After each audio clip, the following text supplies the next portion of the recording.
News Tamil நேயர்களுக்கு வணக்கம். இன்னைக்கு நம்ம கூட அதிமுகவுடைய மூத்த நிர்வாகி, அதே மாதிரி அதிமுகவுடைய அமைப்பு செயலாளரும் முன்னாள் அமைச்சருமான திரு செம்மலை இணைஞ்சிருக்கிறாரு. அவர்கிட்ட பேசலாம். சார் வணக்கம். வணக்கம் சார், என்டிஏ கூட்டணியிலிருந்து ஓபிஎஸ் விலகிறதா முடிவு பண்ணி அறிவிச்சிருக்கிறாரு. அதை தொடர்ந்து அவர் சிஎம் போய் மீட் பண்ணியிருக்காரு. இதை நீங்க எப்படி பாக்குறீங்க? அதாவது கூட்டணியில் தொடர்வதும் கூட்டணி உறவை முறித்துக் கொள்வதும் அவருடைய விருப்பம். அதில் நாம் கருத்து சொல்லுவதற்கு ஒன்றுமில்லை. ஆனால் என்டிஏ கூட்டணியிலிருந்து விலகுவதற்கான காரணத்தை சொல்லுகிறார் பாருங்கள். அந்த காரணம்தான் ஏற்றுக்கொள்ள முடியாததாக இருக்கிறது. அவர் சொல்லுகிற காரணம், மாண்புமிகு பிரதம அமைச்சரும் மாண்புமிகு உள்துறை அமைச்சரும் அவர்களை சந்திக்க நேரம் கேட்டு கொடுக்காததால் நான் அந்த கூட்டணியிலிருந்து விலகுகிறேன் என்று அந்த ஒரு காரணத்தை சொல்லுகிறார். அதாவது சென்ற நாடாளுமன்ற தேர்தலில் என்டிஏ ஆதரவோடு தான், என்டிஏ அணியில் தான் அவர் போட்டியிட்டு சுயேட்சையாக போட்டியிட்டார். அப்பொழுது அவர்கள் ஆதரவு கொடுத்தார்கள். அப்பொழுது இருந்த நிலை வேறு. அப்பொழுது நாங்கள் பிஜேபியோடு எங்களுக்கு தொடரவில்லை, கூட்டணி இல்லை. எனவே அந்த நேரத்திலே அவருடைய உறவு சரியாக இருந்திருக்கலாம்.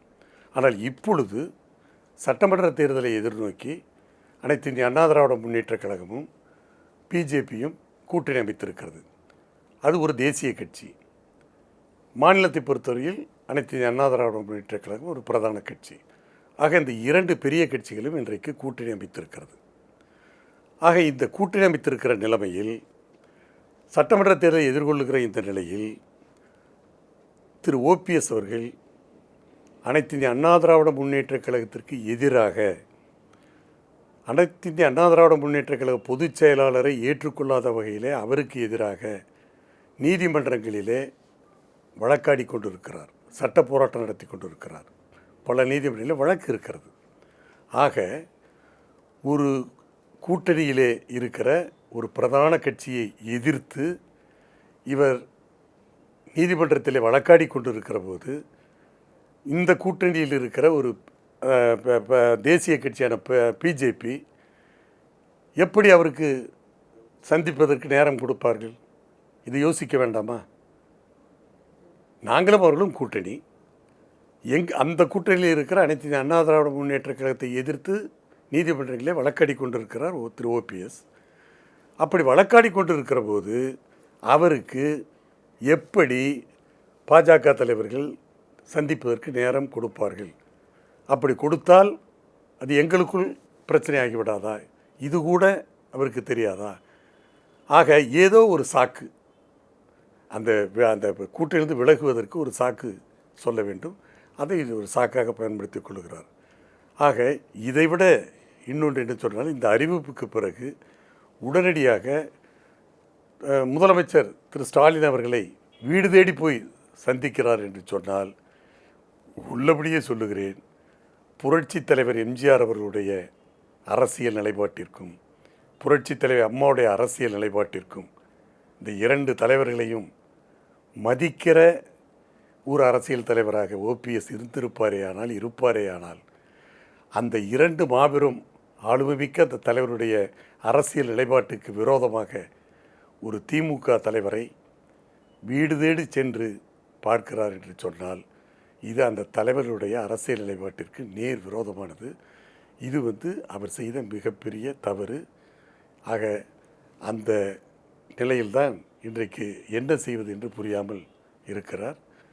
எந்த முடிவு எடுத்தாலும் அவர் ஏதாவது ஒரு தவறான முடிவை எடுக்கிறார். ஒருவேளை அவர்கள் உடனிருப்பவர்கள் இருப்பவர்கள் தவறாக அவரை வழிகாட்டுகிறார்களா என்று தெரியவில்லை. தவறான வழியை அவர்களுக்கு காட்டுகிறார்களா என்று. காரணம், அவர் தர்ம யுத்தம் ஒன்றை ஆரம்பித்த போது யாருக்கு எதிராக அந்த தர்ம யுத்தத்தை துவக்கினாரோ அவர்களிடமே போய் சேர்ந்தார், யூட்டர்ன் அடித்தார். எனவே அரசியலை பொறுத்தவரையில் ஒரு உறுதியான நிலைப்பாட்டோடு இருக்க வேண்டும். நினைத்தபடி மாற்றிக்கொள்ளக்கூடாது, நிலைப்பாட்டை மாற்றிக்கொள்ளக்கூடாது. எனவே அந்த வகையில் ஒரு நிலையான நிலைப்பாட்டை அல்லது உறுதியான நிலைப்பாட்டை ஒரு எடுக்க தவறிய, அதுவும் ஒரு முதலமைச்சராக இருந்தவருக்கு, நான் மூத்த அரசியல் தலைவர் என்று சொல்லுகிற அளவிற்கு ஏன் இப்படி தவறான முடிவுகளை எடுக்கிறார் என்று நமக்கு புரியவில்லை. அதுக்கு அவருடைய எதிர்காலத்திற்கு காலம்தான் பதில் சொல்லும். இல்லை, அப்படி பார்க்கும்போது ஓபிஎஸ் தரப்பிலிருந்து அவருடைய ஆதரவாளர்கள் வந்து இபிஎஸ் தரப்போட இணக்கமாக போகிறதுக்கான சமாதான பேச்சுவார்த்தையெல்லாம் போயிட்டுருக்கு அப்படிங்கிற தகவலும் அடிப்படுது. அப்போ அந்த மாதிரி ஒரு பேச்சுவார்த்தை போயிட்டுருக்கா? அப்படி இருக்கும்போது இணக்கமாக திமுக எதிர்ப்பு அப்படிங்கிற ஒரு கொள்கை ஒத்த கருத்துடையவர்களை வந்து நீங்கள் வரவேற்கிறீங்க.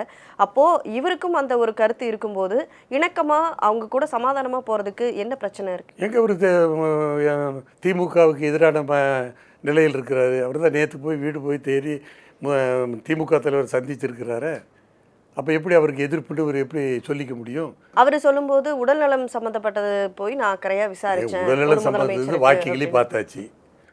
சரி, உடல்நலம் சந்திக்கும் போது பொக்கையோட போய் பார்ப்பாங்க. வீட்டுக்கு ஏன் போகணும்? மரியாதை நிமித்தமாக சந்திக்கிற இடத்துல சொல்கிறது, அது ஒரு ஃபோனில் கூட பேசியிருக்கலாம், அல்லது ஒரு அறிக்கை மூலமாக கூட விட்டுருக்கலாம்.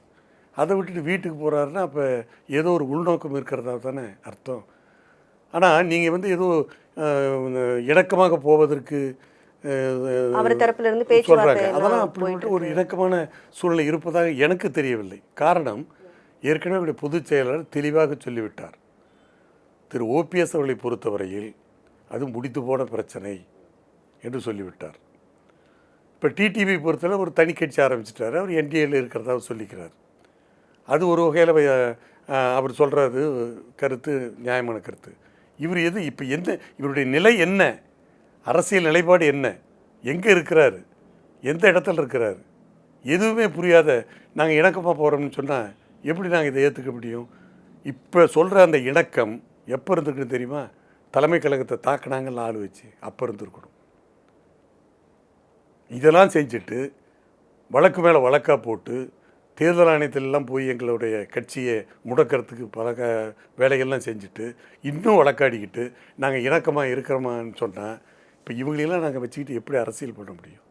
இப்போ புதுசாக ஆரம்பித்த தமிழக வெற்றி கழகம் அந்த கட்சியோட அதிமுக வந்து பேச்சுவார்த்தை நடத்திட்டு இருக்கு, கூட்டணிக்கு அழைப்பு விடுத்துட்டு இருக்கு அப்படின்னு பல்வேறு கேள்விகள் நியூஸ் பேப்பருக்கு அவங்க கொஷின் கேட்குறாங்க. இப்போ இபிஎஸ் சொல்லியிருந்தாரு ஹைப்போதெட்டிக்கல் கொஷின்கெல்லாம் ஆன்சர் பண்ண முடியாது அப்படின்னு சொல்லிட்டு. ஆனால் அவங்களுமே பார்த்தீங்கன்னா பிஜேபியையும் டிஎம்கேவையும் தான் அட்டாக் பண்ணி பேசுகிறாங்களே தவிர ஏடிஎம்கே மேலே பெருசாக எந்த ஒரு குற்றச்சாட்டையும் டைரெக்டாக முன் வைக்கல. அப்படி இருக்கும்போது ஏடிஎம்கே டிவிகே ரெண்டு பக்கமும் வந்து கூட்டணி அமைக்கிறதுக்கான பேச்சுவார்த்தை போயிட்டு இருக்கு அப்படிங்கிற ஒரு தகவலும் இருக்கு. பேச்சுவார்த்தையில் இல்லை, எங்கள் பொதுச்செயலர் சொன்ன மாதிரி அது ஹைப்போதெட்டிக்கல் கொஸ்டினுக்கெல்லாம் ஆன்சர் பண்ண முடியாது. அது வந்து ஊடகத்தில் வருகிற வதந்தி தான்.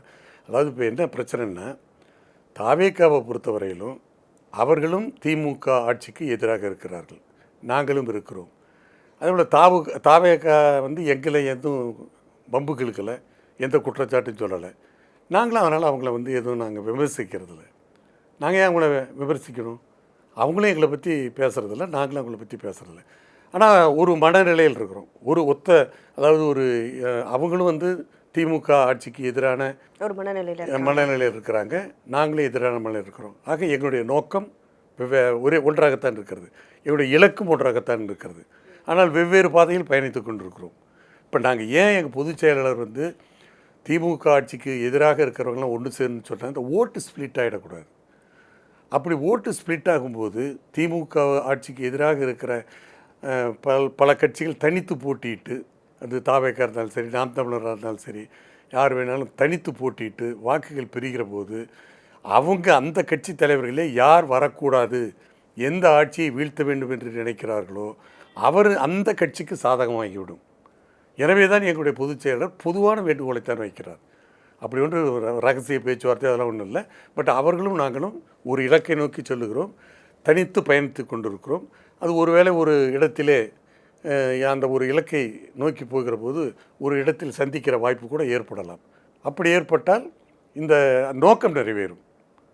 அதனால் அவர் வந்து பிஜேபி எதிர்க்கிறாரு, அதாவது ஐடியாலஜிக்கலாக பிஜேபி எதிர்க்கிறாரு, அரசியல் எதிரியாக திமுக எதிர்க்கிறாரு. எங்களை வந்து அவர் வந்து இது டச் பண்ணலை, எங்களை பற்றி அவர் எந்த குறையும் சொல்ல. ஆனால் அப்படி குறை சொல்லுகிற அளவுக்கு எங்ககிட்ட எதுவும் தவறான ஒரு அரசியல் நிலைப்பாடு இல்லை. அதனால் நாங்களும் அவரை பற்றி நினைக்கல. எங்களுடைய பொதுச்செயலாளருடைய வேண்டுகோள் என்னென்னா, தனித்து போட்டியிட்டு யாரை வீழ்த்த வேண்டும் என்று நினைக்கிறோமோ, இரண்டு கட்சிகள் நினைக்கிறோமோ அந்த கட்சிக்கு சாதகமாகி விடக்கூடாது, வாக்குகள் சிதறிவிடக்கூடாது, வாக்குகள் பிரிந்து விடக்கூடாது எனவே ஒரு நல்ல முடிவை எடுங்கள். காரணம் இதை நான் ஏன் சொல்கிறேன் என்று சொன்னால், ஒரு சின்ன உதாரணத்தை சொல்கிறேன். 1967 காங்கிரஸ் ஆட்சியை வீழ்த்துவதற்கு அண்ணா அமைத்த கூட்டணியிலே சுதந்திரா கட்சி, ராஜாஜி தலைமையிலான சுதந்திரா கட்சி இடம்பெற்றிருந்தது. கம்யூனிஸ்ட் கட்சியும் இடம்பெற்றிருந்தது. வடதுருவம் தென்துருவில் ஐடியாலஜிக்கலி டிஃப்ரெண்ட் கட்சி, இது உள்ள கட்சிகள், மாறுபட்ட கொள்கைகளை சித்தாந்தங்களை உள்ள கட்சி இருந்தாலும் போட்டியிட்டு நான் சொன்னதைப் போல அந்த இலக்கு, காங்கிரஸை தோற்கடிக்க வேண்டும் என்ற அந்த இலக்கிலே வெற்றி பெற்றார்கள். வெற்றி பெற்றவுடன் எண்ணி 15 நாட்கள் தான் மூதறிஞர் ராஜாஜி என்ன சொன்னார் தெரியுங்களா? எங்களுடைய தேர்நிலவு முடித்து விட்டது. அந்த தேர்தலிலே கூட்டணி வைத்தோம். எந்த நோக்கத்திற்காக கூட்டணி வைத்தோம் என்று சொன்னால், காங்கிரஸ் ஆட்சி வீழ்த்துவதற்கு. அதை நாங்கள் நிறைவேற்றிவிட்டோம். அதனை நாங்கள் அச்சீவ் செய்து விட்டோம். எனவே தேர்தல் முடிந்துவிட்டது, எங்களுடைய நோக்கம் நிறைவேறிவிட்டது. எனவே இனிமேல் இந்த கூட்டணியில் எங்களுக்கு வேலை இல்லை. எங்களுடைய தேர்நிலவு, இந்த வார்த்தையை சொன்னார், தேர்நிலவு முடிந்து விட்டது என்று சொன்னார். அப்படித்தான் நாங்களும் சொல்லுகிறோம். வெவ்வேறு கட்சிகள் அதாவது அரசியல் கட்சிகள் நடத்தி கொண்டு வந்தாலும், ஒவ்வொருக்கும் ஒரு மாறுபட்ட கருத்துக்கள் இருந்தாலும், கொள்கைகள் இருந்தாலும், ஏன் முரண்பாடுகளே கூட இருந்தாலும், இந்த ஒரு நோக்கத்திற்காகவாவது ஒன்று சேர்ந்து தேர்தல் வரை, அதாவது பிரிப்போல் தேர்தலுக்கு முன்பு ஒரு கூட்டணி அமைத்து அந்த எண்ணத்தை நிறைவேற்றிய பிறகு, தேர்தலுக்கு பிறகு போஸ்ட் போல், அப்புறம் அவர்கள் தனிப்பாதையிலே கூட செல்லலாம், இல்லை, தவறில்லை. அதைத்தான் எங்களுடைய பொதுச்செயலாளர் வலியுறுத்தி வருகிறதை தவிர, இது ரகசியமாக மற்றவர்களெல்லாம் பேச வேண்டும், வழியே போய் பேச வேண்டும் என்றெல்லாம் அந்த கணக்கில்லை. பொதுவாக சொல்லுகிறார், நம்ம எந்த நோக்கத்திற்காக செயல்பட்டு கொண்டிருக்கிறோம், அந்த நோக்கம் நிறைவேற வேண்டும் என்று சொன்னால் ஒருவருக்கொருவர் விட்டு கொடுக்க வேண்டும். தேர்தல் நெருங்கக்கூடிய சமயத்தில் அதிமுக பாஜக கூட்டணியிலிருந்து வெளியே வந்து திமுகவுக்கு எதிராக வேற எந்தெந்த கட்சிகள்லாம் இருக்கோ அவங்கள சேர்த்துக்கிட்டு ஒரு கூட்டணி அமைக்கும் அப்படிங்கிற ஒரு தகவலும் வெளியாகுது. அதற்கான வாய்ப்பே இல்லை. அது இரண்டு தரப்பிலுமே அது உறுதிப்படுத்தி ஆகிவிட்டது. அதற்கு வாய்ப்பே இல்லை. ஆனால் நான் கேட்கிறேன், விசிக தலைவர் திருமாவர்கள் ஏன் எங்களோடு இருக்கிற போது பிஜேபியோடு கூட்டு சேரவில்லையா? தேர்தலை சந்திக்கவில்லையா? சந்தித்தவர் தானே. ஏன் இப்பொழுது மாற்றி பேசுகிறார்? அதாவது இப்போ இருக்கிற இடத்துல அப்படி தான் பேச சொல்லுதான்னு தெரியல. அது மட்டும் இல்லை, கம்யூனிஸ்ட் கட்சி சொல்லுகிறீர்கள் அல்லவா? கம்யூனிஸ்ட் கட்சி எண்ணி பாருங்கள். அதாவது ஜனதா கட்சி, அந்த ஜனதா கட்சி தான் இப்பொழுது பிஜேபியாக மாறி இருக்கிறது. அந்த ஜனதா கட்சியோடு கம்யூனிஸ்ட் கட்சி கூட்டணி வைத்து தேர்தலை சந்தித்தது. எனவே அதாவது முரண்பாடான கருத்துக்கள் இருந்தாலும், கொள்கை வேறுபாடுகள் இருந்தாலும், அதாவது ஒரு நோக்கத்திற்காக சேருவதிலே தவறில்லை. அதிமுகவை பொறுத்த வரைக்கும் வரக்கூடிய சட்டமன்ற தேர்தலுக்கு நிறைய முன்னெடுப்பு பணிகள்லாம் போயிட்டுருக்கு. லாஸ்ட்டு பார்லிமெண்ட் எலெக்ஷனில் பார்த்தீங்கன்னா தேமுதிகவோட கூட்டணியில் தான் இருந்துச்சு. இப்போது தேமுதிகவை பொறுத்த வரைக்கும் இந்த ராஜ்யசபா சீட்டில் கருத்து வேறுபாடு ஏற்பட்டுச்சு. அதை தொடர்ந்து அவங்க வந்து இன்னும் நாங்கள் எந்த கூட்டணியில் இருக்கோம் அப்படிங்கிறத ஜனவரியில் தான் நாங்கள் அனௌன்ஸ் பண்ணுவோம் அப்படின்னு சொல்லியிருக்கிறாங்க. அதே மாதிரி அவங்க வந்து இப்போ ரீசெண்டாக டிஎம்கே கூட கொஞ்சம் க்ளோஸாக இருக்காங்க. ஸோ அதை நீங்கள் எப்படி பார்க்குறீங்க? நாங்கள் யாரையும் குறைத்து மதிப்பிடவில்லை, யாரையும் குறை சொல்லவும் இல்லை. அவர்கள் எங்களோடு பயணித்தவர்கள் தான், சென்ற நாடாளுமன்றத்தில் எங்களோடு பயணித்தவர்கள் தான். எனவே இந்த கூட்டணியில் இன்றைக்கும் அவர்கள் தொடர்வதாகத்தான் நாங்கள் கருதி கொண்டிருக்கிறோம்.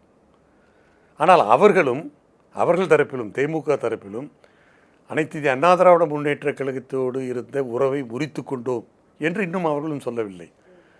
முடிவு ஜனவரியிலே மாநாட்டிலே எடுப்போம் என்று சொல்லுகிறார்கள். அது நல்ல முடிவாக கூட இருக்கலாம், எங்களோடு தொடர்வதற்கான முடிவாக கூட இருக்கலாம். ஆனால் நீங்கள் சொல்வதை போல் ராஜ்யசபா சீட்டிலே அது ஒரு காரணமாக இருக்கிறது என்று சொல்வதை நான் ஏற்றுக்கொள்ள மாட்டேன். அது எங்களுடைய பொதுச் செயலாளர் தெளிவாக சொல்லிவிட்டார். அப்பொழுது வாய்ப்பில்லை, பின்னாலே அந்த வாய்ப்பு கொடுக்கப்படும் என்ற அந்த உறுதியை தந்திருக்கிறார். எனவே அவர்கள் ஏதோ ஒரு காலம் கடத்துகிறார் என்று சொன்னால் அதுக்கு ஒரு காரணம் இருக்கும். அவர்களும் அரசியல் கட்சி நடத்துகிறார்கள், லாப நஷ்டத்தை பார்ப்பார்கள். எனவே எந்த முடிவு எடுத்தாலும் அவர்கள் எடுத்தால் எங்களுக்கு நாங்களும் ஒன்றும் சொல்லப்போவதில்லை. ஆனால் எங்களுடைய கூட்டணியில் தொடர்வார்கள் என்ற அந்த நம்பிக்கையோடு தான் நாங்கள் அவர்களை பார்க்கிறோம். அவர்கள் முடிவு ஜனவரியிலே அறிவிக்கட்டும். ஆனால் அவர்கள் முதலமைச்சரை சந்திப்பது, அதற்கான காரணத்தை அந்த கட்சியுடைய பொதுச் செயலாளர் திருமதி பிரேமலதா அவர்கள் தெளிவாக சொல்லிவிட்டார். எனவே அதிலே நான் உள்நோக்கம் கற்பிப்பதற்கு நான் விரும்பவில்லை. காரணம், திமுகவை பற்றியும் அவர்களுக்கு தெரியும். காரணம், அந்த தேமுதிகவிலே இருந்த சில எம்எல்ஏக்களை பிரித்து அந்த கட்சியே உடைத்தவர்கள். நான் ஏற்கனவே சொன்னதை போல கம்யூனிஸ்ட் உடைத்தவர்களும் திமுக தான், முஸ்லீம் லீக்கை உடைத்தவர்களும் திமுக தான். தேமுதிகவை உடைத்து அந்த கட்சிக்கு ஒரு பலகீனத்தை ஏற்படுத்தியவர்களும் திமுக தான் என்பதும் தேமுதிக பொதுச்செயலருக்கு தெரியாததல்ல. அவர் சொன்ன காரணத்திற்காக போயிருந்தால் அது ஒன்றும் தவறாக கருத முடியாது. அது வேறு நோக்கத்தோடு எது போயிருந்தால் அப்புறம் அவர்களுடைய விருப்பம். இன்றைக்கும் அவர்களை நாங்கள் எங்களுடைய கூட்டணியில் தொடர்வதாகத்தான் நாங்கள் கருதி கொண்டிருக்கிறோம். எடுக்கிற முடிவு நல்லதாக இருக்கும் என்று தான் நாங்கள் நம்புகிறோம். அதேபோல் பாமகவை பொறுத்தவரையிலும் இன்று அவர்கள் உள்கட்சி பிரச்சனை இருந்தாலும் அவர்களும் என்டிஏ கூட்டணியிலே தொடர்ந்து இப்பொழுது இருக்கிறார்கள். அந்த தோழமையும் அந்த உறவும் தொடரும் என்று தான் நாங்கள் கருதுகிறோம். எப்படி இருந்தாலும் பொறுத்திருந்து பார்ப்போம். இன்னும் காலம் இருக்கிறது, கிட்டத்தட்ட 8 மாத காலத்திற்கு மேலாக இருக்கிறது. எனவே எது வேண்டாலும் நடக்கலாம், நல்லதே நடக்கும்.